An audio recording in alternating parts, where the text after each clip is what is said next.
Part 8.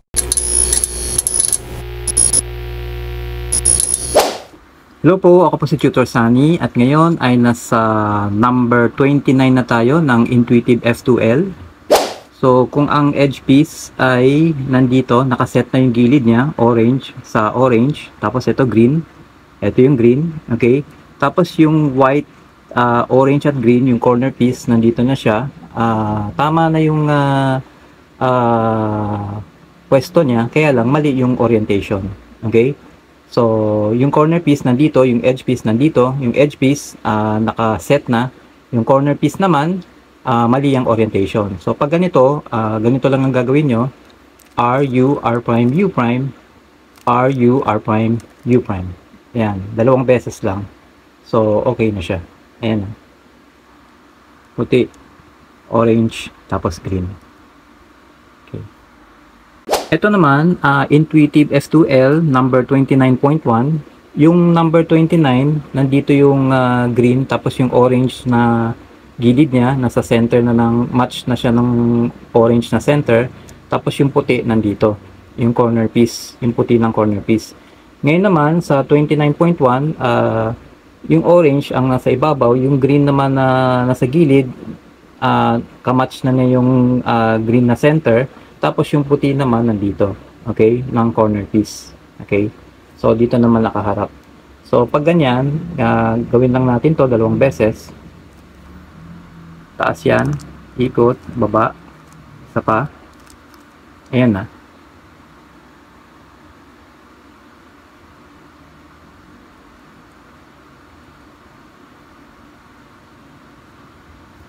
Ito naman, Intuitive F2L number 30, yung edge piece niya nakaset na rin, okay.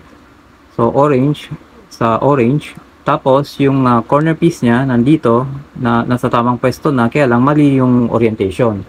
Kanina yung puti nakaharap dito, ngayon naman dito nakaharap, okay. So pag ganyan, ganitong hawak, tapos taas nito, ikot nyo to dalawang beses, tapos baba nyo to. Pagbaba nito, ito naman ang itaas nyo, balik nyo to dalawang beses. Tapos, baba nyo na uli. Ayan na siya.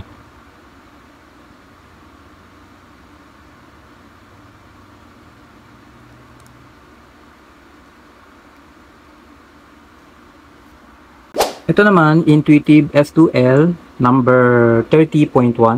Sa number 30, yung green nandito, tapos yung orange nandito, kamatch na yung orange.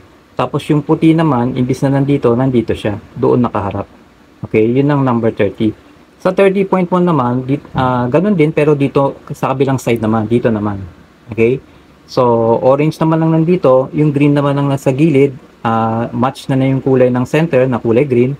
Tapos yung puti naman, ang nakaharap dito. Okay, dito na nakaharap. Okay? So, pag ganito, ganito lang gawin natin. Taas lang to, usog to dalawang beses, tapos baba to para hindi masira to.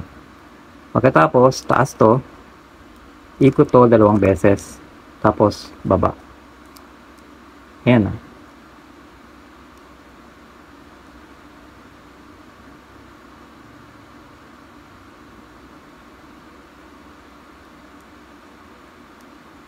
So, huwag kalimutan